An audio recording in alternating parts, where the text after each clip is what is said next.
High Noon is a 1952 film directed by Academy Award winner Fred Zinnemann. Zinnemann was born April 29th, 1907 in Poland, to parents Anna and Oskar Zinnemann. Before entering the film space, Zinnemann had just graduated law school and obtained a law degree in Vienna.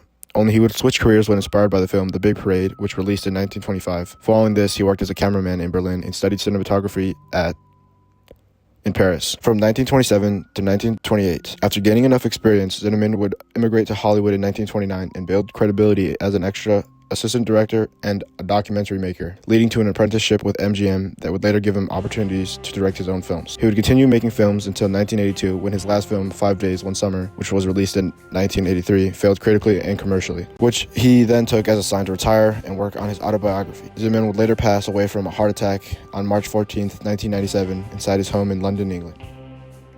The story of High Noon takes place during the 1870s in Hadleyville, a town located in a New Mexico territory. The film begins with Jack Colby, played by Lee Van Cleef, an outlaw, meeting up with his gang at a prairie field. His gang consists of 2 associates, which include Jim Pierce, played by Jobber J. Wilk, and Ben Miller, played by Sheb Woolley. The 3 of them plan to wait for Ben's brother Frank Miller, played by Ian McDonald, at the train station. Their plan is to get revenge on Will Kane, a retired marshal played by Gary Cooper, who sent Frank to jail for murder. Following this, we see Kane getting married to a woman named Amy, played by Grace Kelly, though they don't get to celebrate as news breaks out about Frank's return at noon. While Kane's original plan was to retire and leave Hadleyville, he feels obligated to protect the town, even despite Amy saying she'll leave him if he stays. From there, the town starts shutting down and hiding as Kane gets ready to face Frank and his cronies, with the pacing almost matching the plot's countdown to noon. At the same time, Amy comes across the gang waiting for Frank while buying a ticket at the train station, and out of fear decides to wait at a hotel back in town. Realizing he'll need help, Kane tries recruiting deputies, but comes to find the town is recreant and runs into a few old faces from his past, including Harvey Pell, his former trainee played by Lloyd Bridges, and Helen Ramirez, a past love interest played by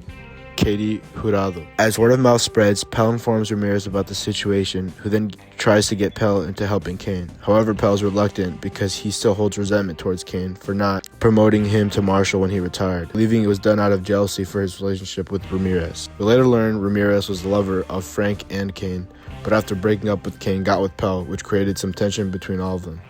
As it gets closer to noon, Kane gets into an argument and physical fight with Pell about leaving town, which Kane wins and accepts he'll have to fight against Frank alone. Ramirez decides to leave her past behind and joins Amy on the train, but inspires Amy to leave and help Kane with his fight. By the time Amy returns, though, Kane has already taken out half of Frank's gang and is hiding while injured. So to help him recover his poise, Amy shoots Pierce. Frank then finds and holds her hostage, which draws Kane outside for their final showdown. Amy resists Frank's grip, and Kane uses that to advantage to shoot first, saving her and the town. Film concludes with the couple leaving Hadleyville as the townspeople say goodbye and gather to view the aftermath.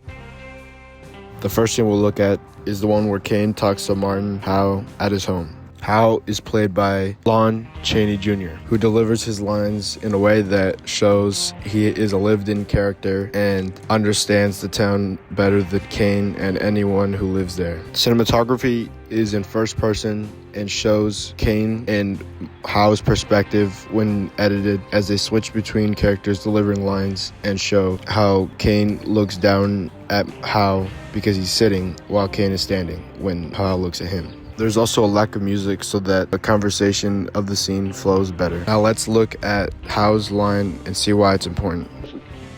The judge has left town, Harvey's quit, and I'm having trouble getting deputies. It figures. It's all happened too sudden.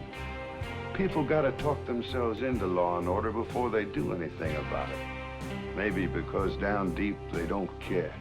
They just don't care.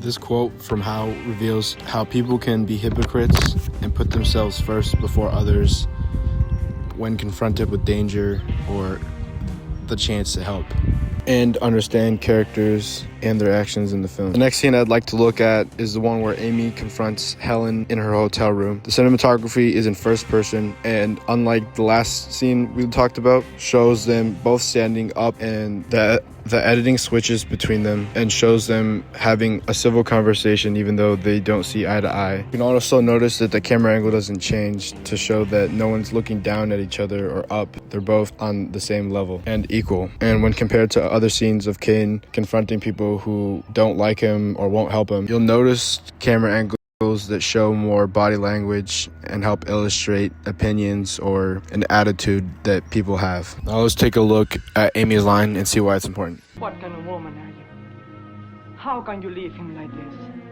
Does the sound of guns frighten you that much? No, Mrs. Ramirez. I've heard guns. My father and my brother were killed by guns. They were on the right side, but that didn't help them any when the shooting started. My brother was 19. I watched him die.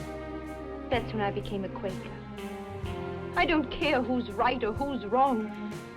There's got to be some better way for people to live. Will knows how I feel about it. This quote from Amy helps show that she isn't one-dimensional and has a reason for her background being a Quaker and wanting Cain to not be violent to solve conflicts. Upon completing High Noon, I completely understand the appeal of Westerns and how they paved the way for more complex character narratives and storytelling. When doing further research, I found out that John Wayne called the movie un-American because of how it portrayed America as cowardly. Not necessarily because that was the direct message, but it betrayed cowboys or the Marshal Will Kane as more scared and asking for help, and he considered that unmanly and un-American because America is supposed to be the dominator, the most respected country in the world.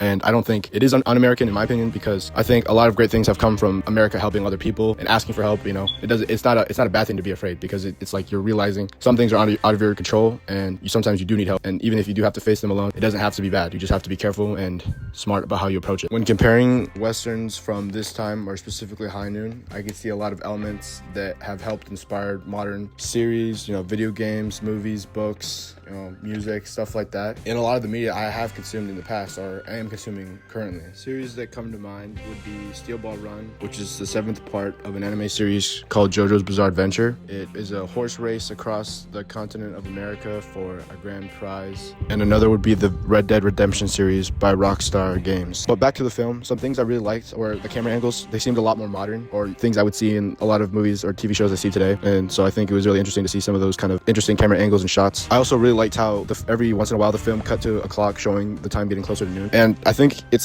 small things like that I believe make the film really good. And I also enjoyed the pacing and how it followed the plot, which I thought was very clever. And I also appreciated the runtime, not being super long and dragged out, because I feel like some of the other movies did that in some points. It was just long for the sake of long. So adding too many scenes, it could have been shorter or maybe edited better. And I feel like this film was just simple, cut, clean. It didn't give you too many details about the characters, but just enough where you could put them together and you can do your own analysis and figure out, oh, okay, so so and so were together before, and then this happened before that. It was just things like that I really appreciated. It kind of just made it, it didn't hold your hand. Those are things I look for in a movie, where it gives you just enough where when you're done with the movie, you have stuff to talk about, analyze, ask questions, stuff like that. Those are very good things in a movie, and I appreciate them. In conclusion, I'd recommend High Noon, as it's a good Western. It doesn't take too long to watch, and it's a fun time.